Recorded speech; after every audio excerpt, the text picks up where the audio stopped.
மரியே வாழ்க. என் பேர் ஆசைக்குமார். நான் தருமபுரி மறை மாவட்டம் விசுவாசம்பட்டி பங்கிலிருந்து வந்திருக்கேன். எனக்கும் என் மனைவிக்கு 2020ஆம் ஆண்டு கல்யாணம் ஆயிடுச்சு. அப்போத்துலேருந்து எங்களுக்கு ஒரு 3 வருஷமாக குழந்தை இல்லை. நான் வந்து மாதா கிட்ட வேண்டிக்கிட்டு இனிமேல் இந்த ஒரு 3 வருஷமாக வந்து போயிட்டு இருந்தேன். கடைசியாக ஒரு டைம் வந்து நான் மாதா கிட்ட வந்து இனிமேல் நான் வந்தால் இந்த குழந்தையோடு தான் வருவேன், இல்லை கோயிலுக்கு வர மாட்டேன்னு சொல்லிட்டு போனேன். அந்த வருஷம் 2024 வருஷம் இப்போ எனக்கு வந்து ஒரு பெண் குழந்தை பிறந்துச்சு.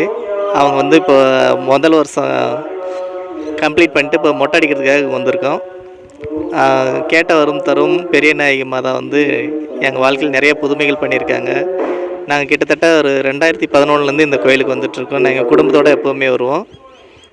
இப்போது என் குழந்தைக்கு மொட்டை அடிக்கிறதுக்காக வந்திருக்கோம் சார். மரியே வாழ்க.